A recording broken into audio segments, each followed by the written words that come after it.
Hi, guys. Hope you are all doing well and have had a good day today. I was going to do my live stream at 6:30, but forgot that my shopping was being delivered between 6 and 7, and I had to do my shopping today. So my live stream would have been late anyway. And of course, Florence had to go to the vet. She had her booster shot, and they are giving her some new medication for her skin disorder because she's got patches under her arms and on her belly and on her neck and on her ears and on her face and all sorts. So hopefully this new medication that she's going to get will be, will help. I can only pick it up tomorrow because it has to be ordered. But I might not be able to get it tomorrow because I've got the internet people coming to install my new broadband, etc., etc., etc. So yeah.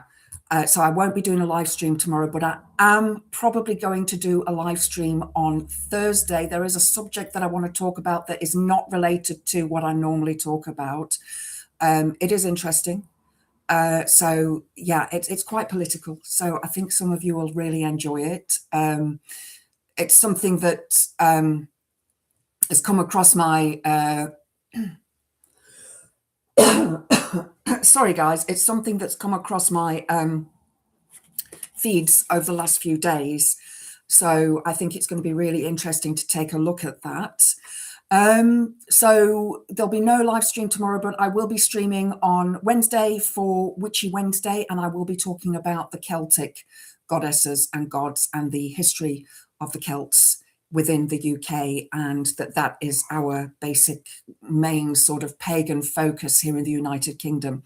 Now, I have no issue with what pagan pantheon a person works with, but if a person says to me, oh, they want to, they are British, they're a nationalist, and, they are, for example, working with a god that is not actually Celtic, then I would think that that's perhaps a little bit of an issue. But anyway, we'll talk about that on Wednesday. So tonight, I'm going to be looking at a BBC World Service video that I watched this morning. It's really, really interesting. It is the Gen Z manosphere more misogynistic than in the past. It's an interview podcast on, as I say, BBC World Service. And it is... it's Lucy Hawkins speaking to Julia Gillard. She's the former Australian PM and chair at the Global Institute for Women's Leadership at King's College London, about new research on equality. So looking at that for Misogynist Monday, perhaps a little bit different to what I would normally look at. It's not just my own words here, but I found this interview really, really interesting. So I will play it and I will be pausing it with my own thoughts. And obviously, I shall be checking out you guys and your comments as well. I will be finishing at 8 p.m. because Regan Elite will be doing his live stream at 8 p.m. So if one of you guys could pop Regan Elite's link to his live stream, and that would be great. So I don't want to run over. Normally I would start at 6, as you guys know, but today has just been a bit of a fucked up day, hasn't it? So let's have a look who is in the chat. So I have put a poll at the top for misogyny. Should it be made a hate crime? Your responses are yes, no, unsure, or needs to be, what is it? What did I put there? It needs more nuance. So obviously we've all got different views on it. You all have a right to your views. I'm not going to, judge anybody for that. That is, as I say, we all have our views. If you would like to support the channel, you can click on the link in the comment at the top. Buy me a coffee would be most appreciated. And also, if you give the video a like and subscribe to the channel, that would also help really, really muchly with the algorithms. And of course, share on your socials if you would like to as well. So let's have a look who is in the chat. We've got Elle. Hello, my darling. Hope you're doing well. Hi, Draka. Lovely to see you. Why have we got a caterpillar? Is that a caterpillar becoming a butterfly? Always a good thing. Hi, Billy. Lovely to see you. Hi, Pete. How are you doing? You're feeling a lot better, I hope. Let's have a look. Scrolling down. Not bad, Elle. Leg trouble. Lots of itches from dialysis. Leads to open hacks and cuts. Sting a bit. Oh, goodness me. Goodness me. Yeah, I get the itchy skin thing. I do. That is something that I struggle with. I don't know what you use on your itches, but I highly, highly recommend almond oil, and just put it on when you get out the shower or the bath. Just put it on all over. It will make your clothes oily and greasy, but it just feels wonderful on really dry, itchy skin. I saw, hi Chris, hope you're doing well. Thank you for joining, my producer. Who have I missed? Who have I missed? Who have I missed? Farts, yes, Sparkle Farts is right here. Right here. She is, they are not wanting to sit up today, but she's there. So is Spike. Pete's, how's Yikes? How's Yikes met Spike? Spike wanted to know. And then, of course, we've got Nessie. I really hope my Scottish accent is getting better. And then, of course, we've got Big Shit over here. Big Shit watches over everything and makes sure that everything runs clearly. Just having a chuckle at the news that the US government has registered the web address aliens.gov. Well, they did release files, didn't they? And they said that, you know, they've had sort of UFOs. Now, UFOs doesn't necessarily mean aliens. I mean, it's unidentified flying objects, but the most obvious is obviously aliens. Hi, Kirsty. Lovely to see you. Thanks for joining. I was on the Two Davies chat show earlier on. I had to go, though, because I had to take Florrie to the vet. So I had to go. But I love watching... the arguments. I love watching the arguments. Who have I missed? Who have I missed? Hi, Alex. Lovely to see you. Hope you're doing well. And we have got Alistair as well. Thank you for joining. What's the poo called? Trumpty Dumpty. Well, I've called it Big Shit because my dad's nickname was Big Shit. My sister called him Big Shit. He called her Little Shit, and she called him Big Shit because when she was little, he didn't like changing her nappy. And so he called her Little Shit. And then she, obviously, as she got older, called him Big Shit. So I think it has to stay Big Shit.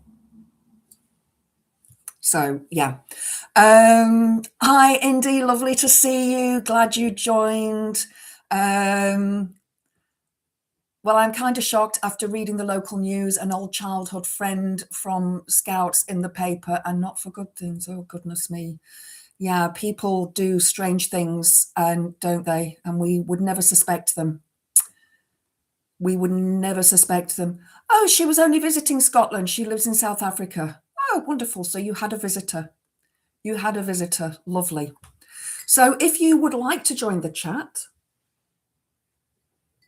you can do so. You will have to subscribe to the channel, wait a minute, and then you can join the chat.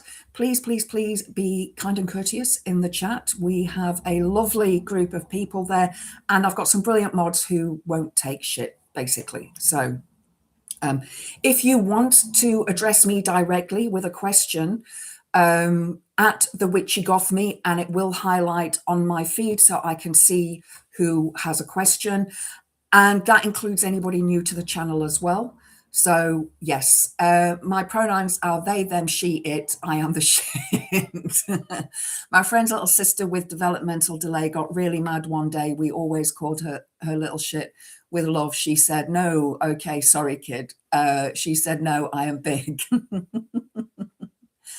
He is in the court section for online offences. He is due to be sentenced at the end of April. Oh, well, at least it's not, hopefully not, you know,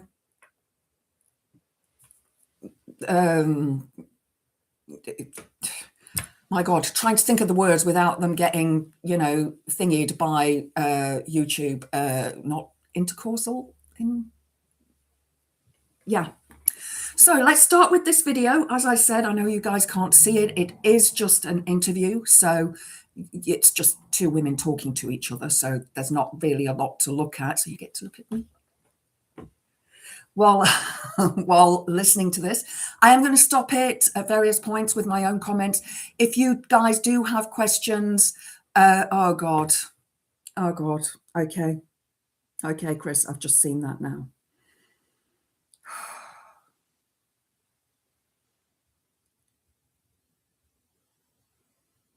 I have no words. I'm sorry.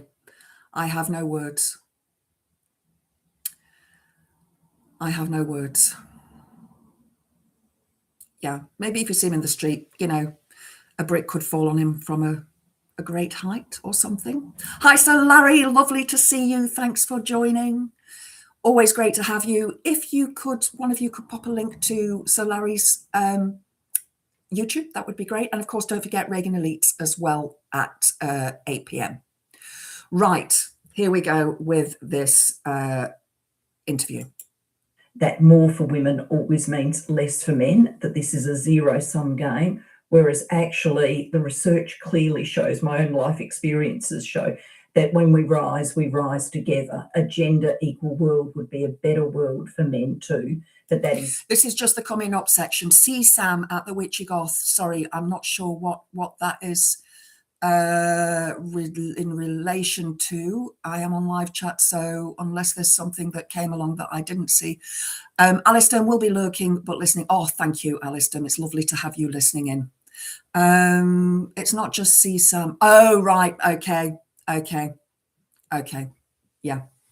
I see what CSAM is, sorry. Also attempted, oh God, and extreme, yeah. Maybe you could take up parachuting with a backpack, yeah. Good one. As a description for what happens. Yeah, sorry, I'm a bit sometimes when it comes to, you know, the letters. I remember once somebody sent LOL. I'm like, what do you mean LOL? Okay, right. Let's go back to this interview. And sorry, I'll let it carry on for a bit. Not commonly believed. Let me know if you can hear Hello, it okay. I'm Lucy Hawkins, and this is the interview for the BBC World Service. For this interview, I'm joined by Julia Gillard, the former Prime Minister of Australia, and now the chair of the King's Global Institute for Women's Leadership. Julia Gillard, welcome to the interview. Thank you very much. I know that this is research that you conduct along this vein every year, but when I first saw this year's data from the research, I was quite shocked and quite depressed by it. And I wonder what your reaction was when the data first came in. Well, I'm sorry that we've depressed you in a world where so much is already pressing on us, but I think it's important to understand. Yes, we've been doing this research at the Global Institute for Women's Leadership with Ipsos Mori for several years now. We were one of the first to shine a light on the fact that gender equality attitudes seem to be going backwards amongst young men and boys, teenage. I agree. They do seem to be going backwards. And, you know, the manosphere has a huge amount to do with it. But so does, you know, intimate videos online and the access to it. It is, and the violence within that as well, and the extreme content that we see, which a lot of young boys and young men think is normal in a heterosexual relationship. And, you know, they don't always understand the word no. Chris, sorry, I just need to vent, as he is one of the last people I would have thought of getting involved in that sort of offence. I haven't spoken to him for 20 plus years. Yeah, I understand. It is always the ones that we least expect. It is always the ones that we least expect. And that's what makes it even worse. You know, like you say, you've not spoken to him for 20 years, but, you know, it is in a friendship group, it is generally the one that is the nicest. Domination culture, it is that. It is domination culture, but it's misogyny.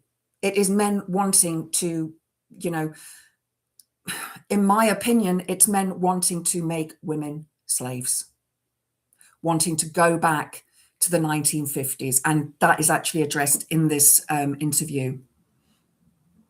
Boys.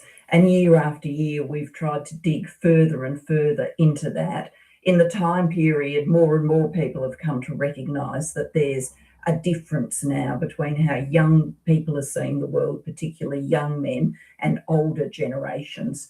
When I first saw this research, I too was very confronted by it, because as a progressive politician, I've always lived with the sense that every generation is a bit more progressive than the generation that went before. And one of the things that was going to combat gender inequality in our world was that sense of progress. And then to see in the research, actually, the younger generation is more conservative on these questions than people my age, that deeply troubled me, and it continues to. One of the Yeah, it does. I do see that younger people seem to be more conservative. It makes me question why. I often wish we could take time back to the 90s and the 2000s. Things just felt so much better. People were more accepting of each other, and, you know, politics was, yeah, okay, 9/11 happened, but politics seemed to be less aggressive. And yeah, we had the crash in 2008, and maybe that's when things started going tits up. Maybe it was that crash that turned everything around. And I see Chris has put up about the economy, and yeah, that we obviously had the same thought at the same time. Indy, my university chief of police was one of those, and I helped unknowingly used to pick up his grandkid and take him over. The whole city was shocked. Bloody hell. And yes, somebody else said, you don't know who you're sitting next to. You don't. That's why I don't sit next to people. Don't sit next to people. I try to stay away from people, because you don't know. You do not know. And I'm always conscious of it because of what I've experienced in my own life. Great leap forward is a great pull backwards. It is. When the economy is struggling, people often look for someone to blame.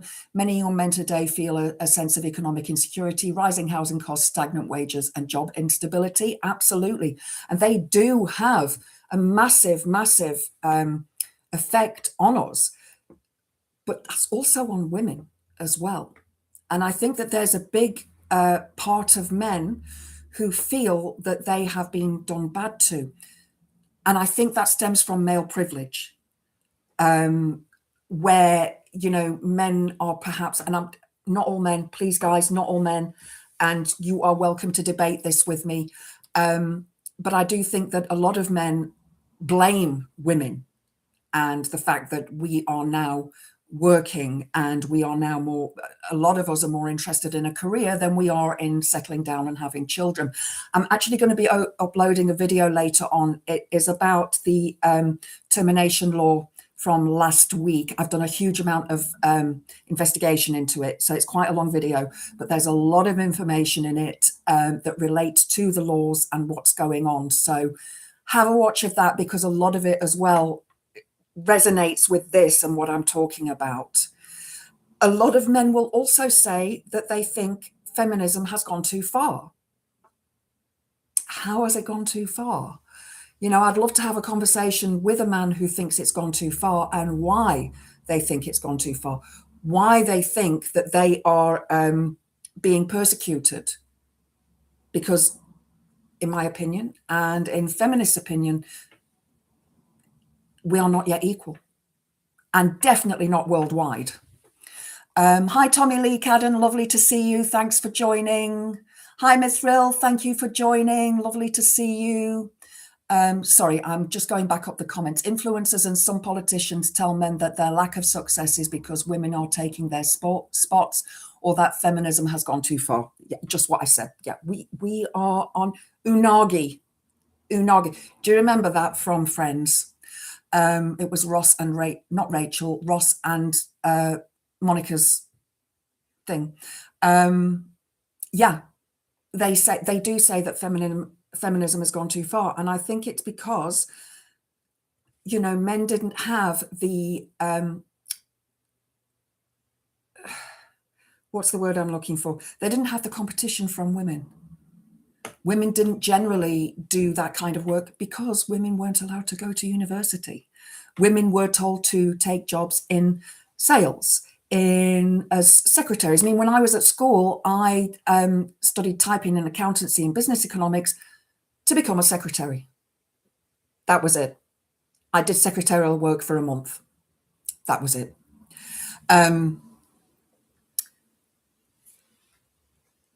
What have I missed here? His frames gender equality as a zero-sum game. Yeah, if she wins, I lose. Yeah, but it's not. If she wins, we all win. You know, we can lift each other up in the sense that it is, you know, meeting together rather than women being here and men being down there, because I don't see it that way. As a woman, I don't see it that way. Maybe another woman in the chat does, or even trans women. I mean, my goodness, you guys must have it really, really difficult in where you are. So I can only imagine that. But going back to when I was a child, you know, misogyny was the thing. It is, you know, I kept this word in my head and now I've forgotten it and it's just vanished. Not ingrained. It is, but a lot of women hold misogyny in themselves as well, because of older women, because of how we were brought up.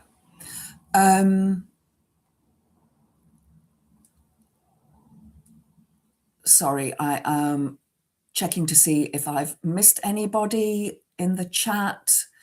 My new motto, never trust the living. I've been waiting for the zombie apocalypse for years. There's a heavy push for traditional family values. Yeah, is a way to restore a natural order. This often involves rolling back reproductive rights and framing independent women as a threat to society, which is exactly what is happening and exactly what my video is about. I will upload it afterwards. It's taken me all afternoon to actually edit it, because it's 20 minutes long and I've got a lot of stuff on there that so it's going to take a while to upload as well. But a lot of men do see it as a threat to society. And, you know, I think as well, there's a comparison of looking at, you know, the rest of the world that's not the Western culture, where women are still seen as slaves, second class. In America, they're saying the downfall is women getting the vote now. Yeah. And I mean, look what happened in Gorton and Denton, where Twattage was saying, you know, family voting, and then people were coming out saying, oh, only one person in a family should vote. In other words, the father. That is immediately taking away women's rights and everybody within that home's rights. I mean, come on, we do not want to go back to that, because eventually those elites will take away the vote from everybody and it will just be a tyrannical state like Iran, like Zimbabwe was, you know, where you've got the same president, same prime minister, same leader until they, you know, shuffle off this mortal coil. It's done the jumpy thing again. Sorry, guys. A wife should always obey her husband, according to a recent poll conducted. Would you link that poll for me in the chat, please, Chrissy, so I can have a look at that? It would be interesting for me to have a look at that. Any loss of privilege is seen as oppression by the privileged. Yeah, absolutely.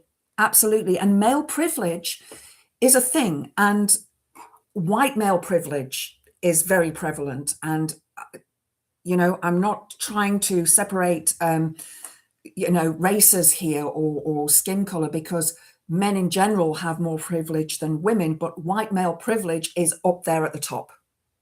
That's where it is. It is up there at the top. And a lot of white men will say, well, I didn't have privilege. I grew up poor. But you've never had an issue because of your skin color. We are also in a strange moment. Gen Z men are statistically more likely to call themselves feminists than their fathers, yet they are also more likely to agree with statements like a wife should always obey her husband, according to a recent poll. Yeah, and that is what the manosphere is teaching them. That is what the manosphere is teaching them. And we look at Gen X and we look at the millennials and their sort of equality. You know, the 60s, the late boomers brought it in, and Gen X carried it on, and millennials carried it on. And now with Gen Z, the rise of the internet, the rise of the manosphere, the rise of easy access to porn, you know, it has emboldened, I think, men. You're suppressing me by telling me no. Exactly. There's a lot that goes on, you know, with, and I think I've probably mentioned this before, a woman, a married couple, they're married, and young couple, and the husband wants his leg over, and the woman says, no, I'm tired or whatever. And he's, oh, go on, come on, it won't take long. What's the bloody point then? You know you really want it, you'll enjoy it. That's coercive control. If a woman says no, that's it. Don't try and push it further, because then it becomes grape.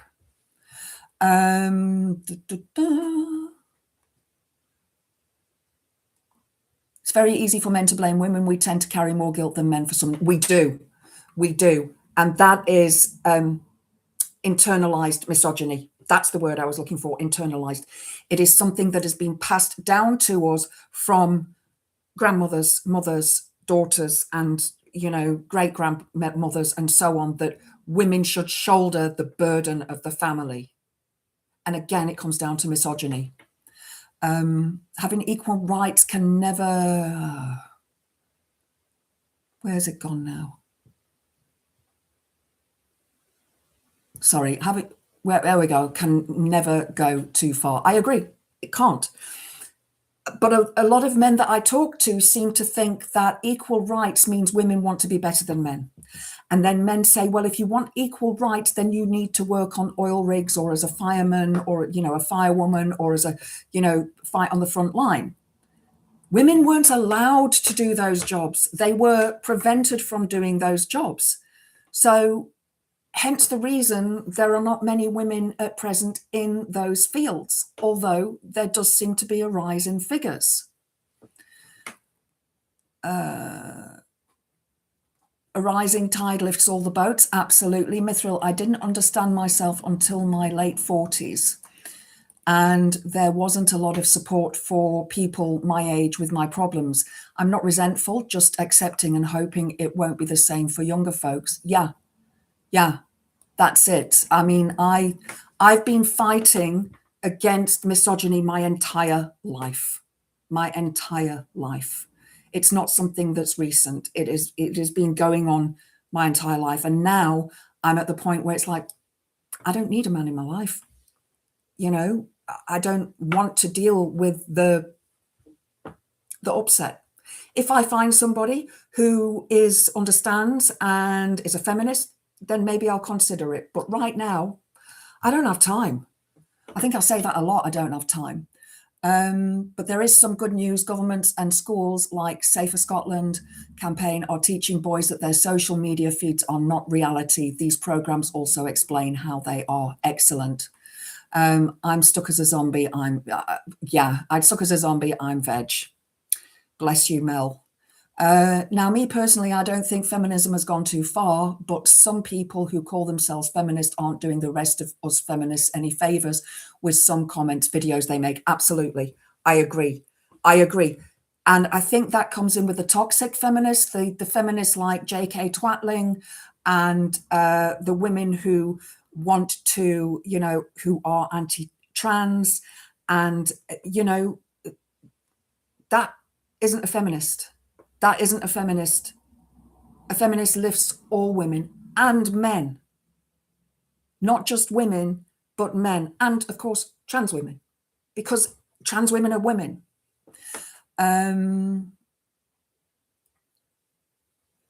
Sorry, just scrolling up. I wouldn't trust that data. I have looked at the sources and it was conducted in India. Yeah. I found something earlier today that was conducted in India and I'm like, no, I'm not going to use that.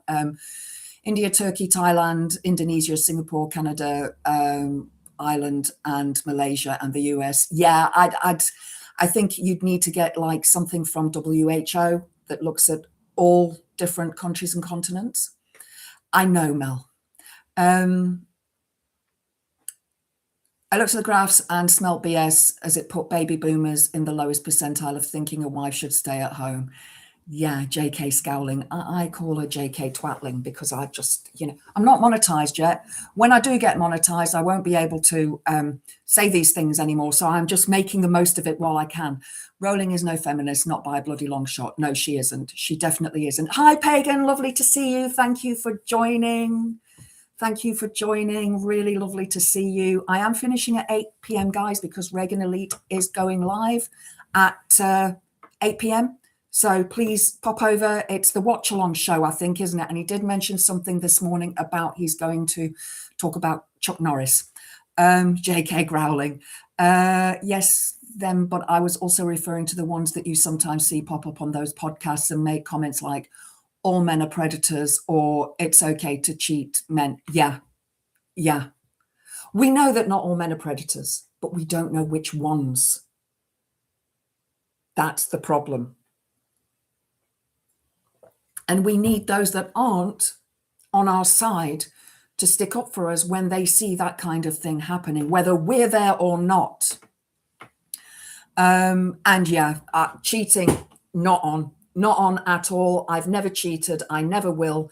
It goes against all of my beliefs. If you love somebody, you love somebody. If you cheat on them, you're not fucking worthy.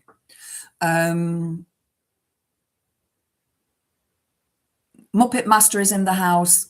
Who's Muppet Master? Who have I missed? Have I missed somebody? Before the TERFs, feminists used to see trans women as reinforcements. Exactly. That's how I see the whole thing. Dumbelina. If you haven't seen Mick Foyle's recent video, I recommend Mick Foley. Oh, Foley is a legend and a former wrestler willing to speak out against Trump.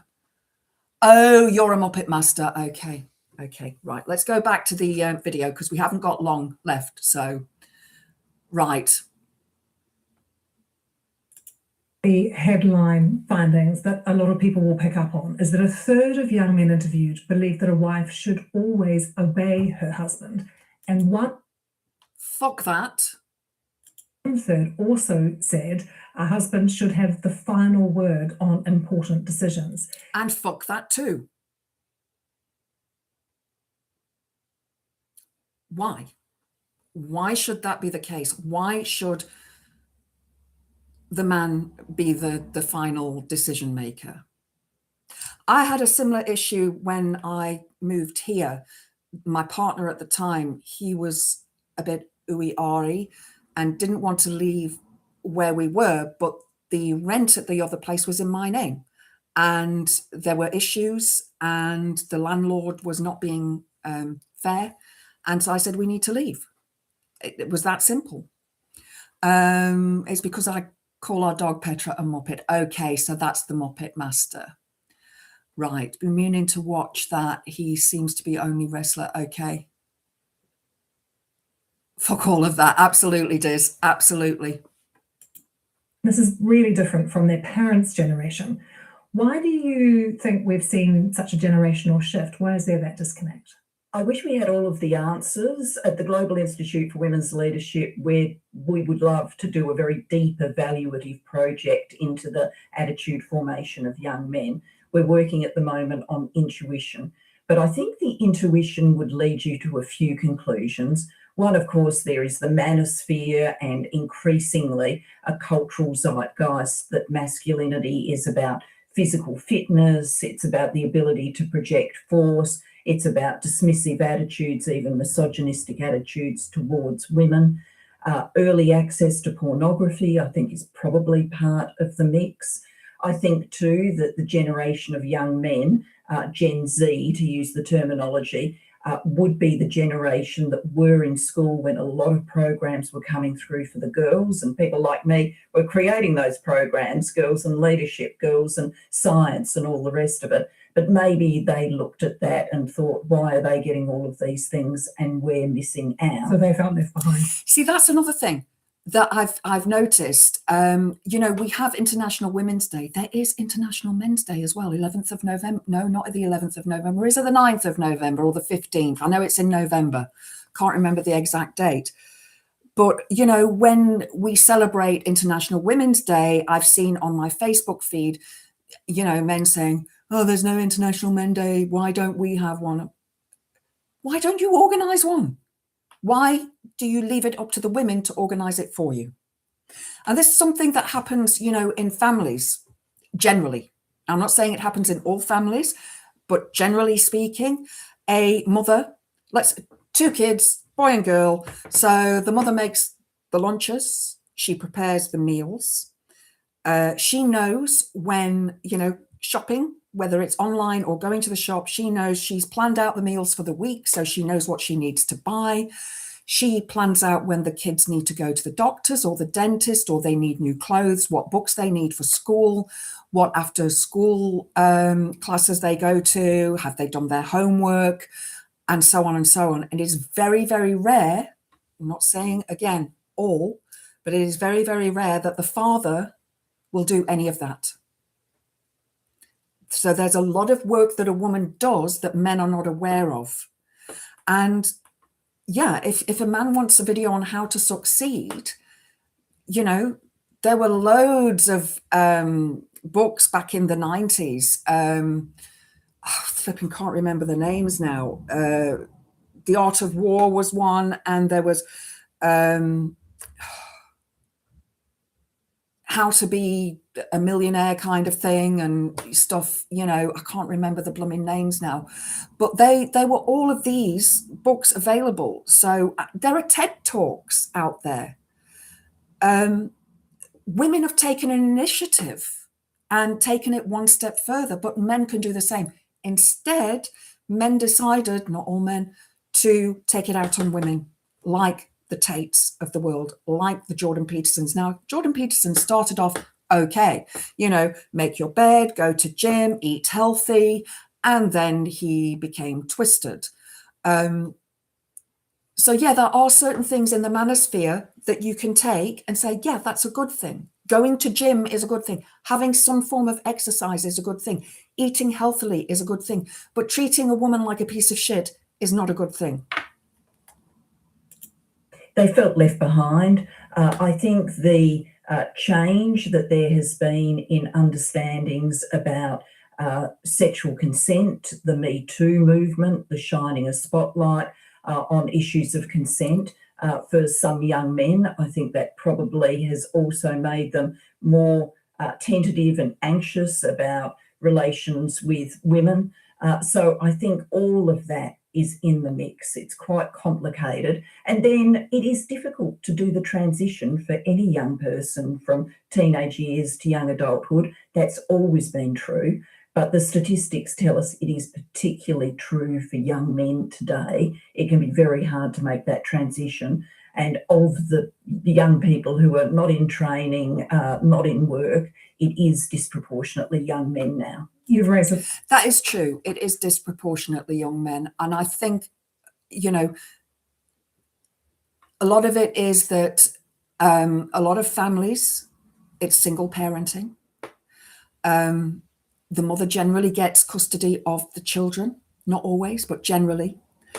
A lot of the time, the man doesn't want the custody. So, you know, there are reasons, and that is a whole other subject to talk about. So if there is a young boy in the family and he's becoming a teenager and he's coming into his 20s, the only role models he has are those that are around him at school. And what are they looking at? Because the absent father may well be absent for a reason, and perhaps it's not a good reason. You know, there are loads of different things, you know, that happen that can cause these problems. But I do believe it's up to men to sort it. You know, we can't sort it. We have, excuse me, we have worked, you know, as women to become equal, but men haven't moved forward with us. I see that a lot, that men haven't moved forward with us, that they feel left behind. Is it down to them? What do you think? Is it down to the men that they should perhaps, you know, take themselves forward? I'm 30, so I could do with someone who is in their 40s or 50s opinion. Could you see something like the manosphere existing in the 90s or noughties? No, definitely not. Definitely not. I mean, I'm 57, and during the 90s and the noughties, nothing like that existed at all. When did they stop putting page 3 girl in the Sun and the Mirror? Yeah, you know, there was that. The magazines were on the top shelf. In South Africa, the magazines had stars on the nipples because it wasn't allowed to be seen. Although they knew what was underneath the stars, but, you know, but no, I cannot see anything like that having existed. However, there was still a certain level of misogyny and internalized misogyny in women as well. Women saying things like, oh, look at what she's wearing. Oh, she deserved it because she was dressed like that, or she was drunk. And I think that a lot of women now, younger groups, forgive me if I'm wrong, please, if you're younger, you know, and you're in this place, are lifting each other up, are more accepting. I remember, and I'm being very honest here, the first time I started seeing the lips, and I thought, well, that's a bit daft. But, you know, women are expected to look a certain way according to men. And what I see in the younger generations on TikTok, for example, is men saying things like, not all men, women should always wear makeup because when they take it off, they look completely different. Well, of course we do. It's makeup. But it comes down to the fact that they see so much intimate content, and all the women are a certain aesthetic, and it seems that a lot of men seem to think that, you know, this is what women should look like. You know, women should shave their body hair. And I've seen women shaving their arms. I must admit, as you get older, the hairs seem to disappear on your arms. But I've never shaved my arms or my fingers either, back of the fingers and the top of the toes and things like that. And I'm thinking, you know, body hair is natural. It is natural. I shave my armpits because I run a lot, and I do shave my legs, but I've always shaved my legs. You know, we wore shortest skirts and ankle socks at school in South Africa. So, you know, the other day I'd not shaved for a week or two. And when I was running, I could feel the wind blowing through my hair on my legs. And I thought, yeah, best do something about that. So, but as you get older as well, the hair on your legs becomes less, but the hairs growing out of your nose and face seem to become more. So I don't remember, you know, in the 90s and noughties, it being that way at all. At all. I know myself when I would go out to clubs and things, and I went out to a lot of clubs, a lot of parties. If I wasn't interested in a guy, I'd say no, and that would be it. And, you know, also as a woman, I would approach men as well. Is that still a thing? I don't know. I don't know. Dating seems to have changed, because then we had speed dating. Then we had like Plenty of Fish and Grindr and Tinder and all of those. And yeah, there's so much has changed in 30 years that it's actually terrifying. It's terrifying to me to see those changes that have happened so quickly.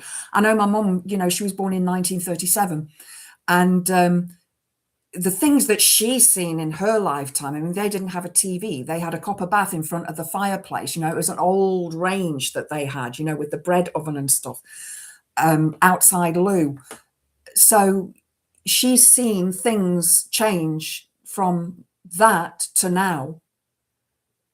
And we're seeing more change happen so fast. Things happen so fast. Sorry if I'm missing some comments here.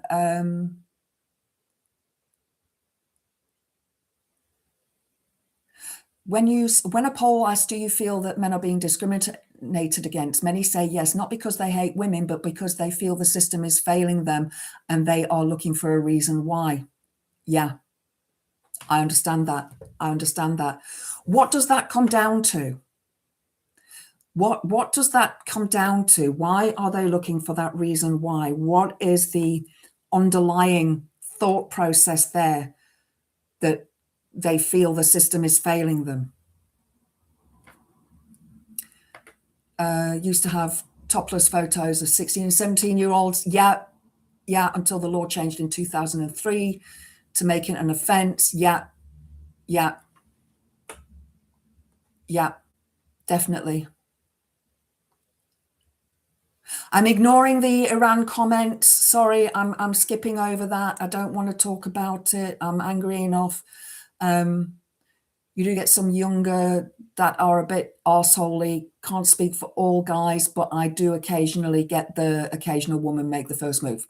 Okay, so good. Women are still doing that, which is good. I don't think women should stop doing that. I think if a woman is attracted to a man, she should, you know, engage in conversation. The same with a man. But if a woman says no, or if a man says no, then leave it at that. You know, that's like, okay, you know, we're friends. This friend zone thing, there's always been a friend zone. It's always existed. I think it's more of a media thing where women, hi, David, lovely to see you, where women feel pressured by other women's standards rather than what most guys actually prefer. I know many men who like women being natural. That is true. That is true. And again, it comes down to the internet. It does come down to the internet. In my day, it was magazines like Cosmopolitan and Elle, where you would see the, you know, pictures of supermodels. It was supermodels back then. It was Cindy Crawford and Elle Macpherson and Naomi Campbell. And so the idea was to look like them. Now it's changed to the online stuff. And what I do find, what I do is also try to encourage women to just be themselves. You know, I come on here and do videos where I've got no makeup on and I've just finished running and I look like a sweaty ball of red, you know, sweat. But I think that, you know, it's how we feel in ourselves as well. That's a point, isn't it? It's how we feel in ourselves. Do we feel confident enough? Southern Comfort used to go a long way in that. A lot of issues there. So let's delve into some of them. I mean, do you feel like misogyny itself has actually changed? What we're seeing now is not sort of the sexism that we saw in the past, but with slightly better algorithms. There are actually different elements to it. I think misogyny has always been with us, and I think it's been perhaps more expressed and less expressed. I think in my generation, the more that people came to understand gender inequality, the cultural predisposition of workplaces, of politics even, became more and more that you shouldn't show misogynistic behaviour, that there was a price to be paid. I'd like to think that I was one of the people who helped bring that change, but for others to judge. I think now with the online environment, there are plenty of ways of letting your inner misogynist out without paying any price. So it is the former it's the former Prime Minister of Australia. Where's her name? Julia Gillard, and the interviewer is Lucy Hawkins. And Julia Gillard is chair at the Global Institute for Women at King's College London.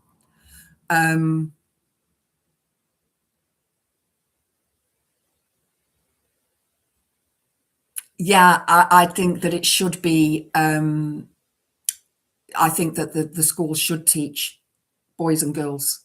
I do. They are making it a lesson. Labour have asked for it in classes. If you haven't already answered the poll at the top of the chat, guys, it is asking about, should misogyny be made a hate crime? You've got yes, no, unsure, and needs more nuance. No judgment. I don't see who votes for what. So there's no judgment there. Also, if you would like to make a donation to the channel, you can do so at my Buy Me a Coffee. Plus, I'm at 971. So I need another 29. Yeah, 29 subs to get to 1,000. So really, really, really want to do it. I get nervous if I try to woo a woman. I worry about making them feel uncomfortable, not helped by my blunt personality. Yeah, I get it. I do get it. It is terrifying to go and speak to somebody that you fancy. You know, it is terrifying. That's why a little bit of mead or a bit of Southern Comfort goes a long way. There was a flag on it. Why is there a flag on it? All I can think is that maybe YouTube have flagged it. I definitely didn't. 973. Oh, okay. Thank you. Brilliant. That's excellent. Thank you, Chris C. I don't know who's just joined, but thank you for joining. And yeah, let's watch a little bit more of this. We've got 10 minutes. I'm probably going to carry on with this next week, if that's okay with you guys, because I think there's a lot of information here that we can, you know, take and sort of hold it in us and think, okay, how can we help teach and pass our knowledge on to those, you know, in our lives that are younger, whether they are, you know, how we can help, how we can, you know, keep things going and hopefully turn things around in the right direction. Nice one, Elle. Nice one. Yay! Yay! Yay! Actually like that joke. Partly that, but I also think it's partly new elements. I mean, you know, men my age did not grow up with this kind of manosphere. Men my age did not grow up with the very early access to very violent pornography that young men have today. I mean, when you mention some of the sort of basics of feminism and gender equality to young men today, they almost roll their eyes. I mean, that's not resonating. Some of that messaging that we were raised with doesn't cut through anymore. It doesn't. And I think as feminists, as activists, as someone who's been at this for literally decades, there is a sort of deep reflective piece here that the research is calling on us to do. When we look at the research across all age cohorts, it's different cohort to cohort, but we see substantial numbers of people say either gender equality in their country has gone too far or it's gone far enough. And this is a survey of almost 30 countries, so we're talking right around the world. And you know, yet we know the statistics show it hasn't gone anywhere near far enough if we're looking at life outcomes for women, leadership outcomes for women, and all the rest of it. So what is explaining that disconnect? But it's also caught up in the sort of anti-wokeism. It's almost like feminism is now lumped in with being woke. Absolutely. I think we've been talking about gender equality for a long time, and a lot of people have heard all the noise and they think that it has resulted in lots of progress. So there's a difference between the noise and the progress, but they're hearing the noise. In terms of the self-reflective piece, I think we, and I lump myself in with this, we have allowed to settle an impression that more for women always means less for men, that this is a zero-sum game, whereas actually the research clearly shows, my own life experiences show, that when we rise together. A gender equal world would be a better world for men too, but that is not commonly believed. And then I think there have been programs done in the name of diversity, equity and inclusion, which were ineffective, which were easily parodied, which were resented by the workforce that they were brought to. And figures like President Trump and others have channeled that into a political campaign against woke, against gender equality, against feminism. And is it That's true. She said a lot there that was very, very true. Let's see if I can remember everything that she said. Yes, Trump and a lot of the misogynists that are in power, a lot of the misogynists that want to be in power, you know, look at women, they denigrate us, we are second-class citizens. And I do think that there are quite a number of men out there who would like to see women as second-class citizens. As we said, the manosphere has a lot to do with this whole thing. And, you know, when you look at people like Bonnie Blue, I have no issue with any woman who wants to do that kind of work, who is an OnlyFans girl or whatever. That's their thing, that's their choice. Go for it, you know. But what people need to realize is that that's not real life. That isn't real life. A lot of men are buying dolls, life-size dolls. A lot of men are paying for online relationships. You know, there are all these options, but why? Why is that the case? You know, there's loads of documentaries and interviews that I want to play over the coming weeks about these sort of things, because some of it is terrifying.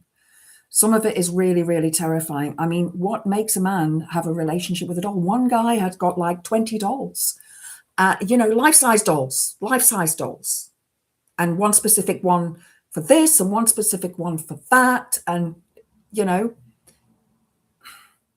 is that a kink? Is that right? Is that wrong? Where do we draw that line? Where do we go, you know what, this is just weird? Let's have a look at some comments because we've got 4 minutes left. So yes, Alistair, I saw that. Forgetting to hit the like button, naughty. If you are watching, please hit the like button. It would be great. And like I said, if you would like to make a donation to the channel, you can click on the Buy Me a Coffee link in the comments pinned to the top of the chat. Yeah, Chrissy, this woman does raise a valid point. While intimate stuff has been readily available for centuries, the extreme stuff has only been around for a few decades. Yeah, I mean, there always has been extreme stuff. There has. You know, S&M, BDSM, all of that has been around. But when you know, even things like group intercourse has always been a thing. But it's the actual sort of making women look like something that should be mistreated. That is, you know, just not on. Unless the woman wants that. You know, there's nothing wrong with a woman wanting that, but it has to be, you know, from both sides. I'm thinking Witchy in the US tube, not sure what that is. Tommy Lee Cadden, I don't really watch intimate stuff, but intimate comments section can be hilarious at times. There are comments like poor lighting, the sound editing needs work, and the boom mic was in a few shots. Yeah, that, you know, we had Babe Station, didn't we? You know, that was a thing that blokes used to phone in and stuff. And I've heard stories about that. And, you know, there's watching it and then there's addiction to it. That is another thing. There are characters out there called gooners. No, nothing to do with Arsenal. And they basically spend all their free time in a man cave, you know, playing with themselves and watching intimate videos. That's what they do. That's their thing. Yeah. Let's have a look at the last few comments before I head off. Kirsty, it's there in Darba, but I ain't buying it. Yeah. Arkansas police have arrested Kendra Duggar, the wife of the reality TV personality. Oh, God. Well, you know, if guilty, then hopefully, you know, prison time. Bonnie Blue does support Reform UK. That she does. Yeah, she does. But she did walk out on Andrew Tate. They were having an interview thing and she walked out on him. So even his misogyny was too much for her. Yeah, she has endorsed Reform UK, although Reform UK are nowhere near as bad as Restore. So, yeah. Time to dip back into the psychology. Yeah, did you see the red bag? Did you see the red bag? Psychology, I have to... it's based in Milton Keynes. Didn't know that, Draka.